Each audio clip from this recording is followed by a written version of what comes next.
అందరికీ నమస్కారం. మీడియా మిత్రులందరూ కూడా నమస్కారం. ఈరోజు ముఖ్యంగా ఈ మీడియా సమావేశం యొక్క ముఖ్య ఉద్దేశం కూటమి ప్రభుత్వం, ముఖ్యమంత్రి చంద్రబాబు నాయుడు గారు మంత్రివర్గంలో ఉన్న మంత్రులు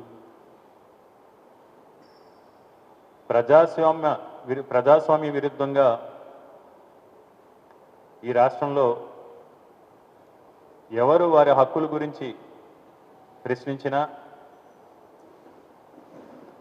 ప్రభుత్వం ద్వారా ప్రజలకు అందాల్సిన సంక్షేమ పథకాల విషయంలో కానీ అభివృద్ధి విషయంలో కానీ ఎవరు గొంతెత్తినా మిమ్మల్ని అణిచివేస్తాం, మిమ్మల్ని తొక్కేస్తాం అనే ధోరణిలో ఈరోజు వ్యవహరిస్తూ ఉన్నారు. ముఖ్యంగా ఈ కూటమి ప్రభుత్వం అధికారంలోకి వచ్చి సంవత్సర కాలం పూర్తయింది. ఈ సంవత్సర కాలంలోని కూడా ఏదైతే ఎన్నికలకు ముందు సూపర్ 6 అని సూపర్ 7 అని హామీలు ఇచ్చారో హామీల విషయంలో చిత్తశుద్ధి లేకుండా ఆ రోజు కేవలం ఎన్నికల్లో ఓట్ల కోసమో సీట్ల కోసమో మాత్రమే వీరు హామీలు ఇచ్చారని స్వయంగా ప్రజలే చర్చించుకునే విధంగా వ్యవహరిస్తున్న తీరు మనందరికీ కూడా తెలిసిందే. ఈ క్రమంలో వైఎస్ఆర్ కాంగ్రెస్ పార్టీ అధ్యక్షులు మాజీ ముఖ్యమంత్రి వర్యులు శ్రీ వైఎస్ జగన్మోహన్ రెడ్డి గారు కూటమి ప్రభుత్వం వ్యవహరిస్తున్న తీరు, కూటమి ప్రభుత్వంలో ప్రజలు పడుతున్న కష్టాలను చూసి కొన్ని సంఘటనలకు సంబంధించి ముఖ్యంగా నిరుద్యోగ యువకుల విషయంలో కానీ రైతుల విషయంలో కానీ గతంలో మిర్చి రైతులు సంబంధించి గిట్టుబాటు ధర విషయంలో కానీ పొగాకు రైతులకి గిట్టుబాటు ధర విషయంలో కానీ రైతు భరోసా విషయంలో కానీ రైతు రుణమాఫీ విషయంలో కానీ జగన్మోహన్ రెడ్డి గారు ఎప్పటికప్పుడు ఈ ప్రభుత్వాన్ని ప్రశ్నించి తద్వారా ప్రజలకు మేలు చేయాలని ప్రయత్నించడం జరిగింది. ఆ క్రమంలో రైతుల విజ్ఞప్తి మేరకు, రైతు సంఘాల విజ్ఞప్తి మేరకు గతంలో జగన్మోహన్ రెడ్డి గారు గుంటూరులో కానీ పొదిలిలో కానీ అదేవిధంగా కొన్ని ఈ లాండ్ ఆర్డర్ అనేది పూర్తిగా వారి చేతుల్లోకి తీసుకుని రెడ్ బుక్ రాజ్యాంగాన్ని అమలు చేస్తూ ఈ ప్రభుత్వాన్ని ప్రశ్నించిన వారిని ఈ ప్రభుత్వం ఇబ్బంది పెడుతున్న తీరుల వల్ల నష్టపోయిన కుటుంబాల్ని అన్యాయానికి గురైన కుటుంబ సభ్యుల్ని పరామర్శించడానికి జగన్మోహన్ రెడ్డి గారు వెళ్ళే క్రమంలో ఈరోజు జగన్మోహన్ రెడ్డి గారికి ఎక్కడ వెళ్ళినా సరే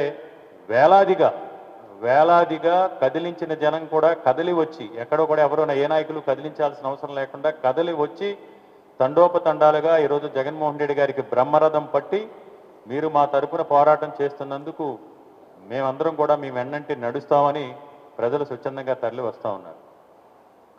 ఇలాంటి క్రమంలోనే వైఎస్ఆర్ కాంగ్రెస్ పార్టీకి సంబంధించిన ఒక నాయకుడు ఈ కూటమి ప్రభుత్వం వేధింపులు తట్టుకోలేక ఆత్మహత్య చేసుకున్న సందర్భంలో ప్రథమ వర్ధంతి సందర్భంగా ఆయన విగ్రహాన్ని ఆవిష్కరించాలని కోరినప్పుడు జగన్మోహన్ రెడ్డి గారు ఆ కుటుంబ పరామర్శకు వెళ్ళినప్పుడు ఏ విధంగా వందలాది మంది పోలీసులతో బారికేడ్లతో ఏ విధంగా జగన్మోహన్ రెడ్డి గారిని కట్టడి చేసే ప్రయత్నం చేశారో పర్మిషన్స్ ఇవ్వకుండా మనందరికీ తెలిసిందే.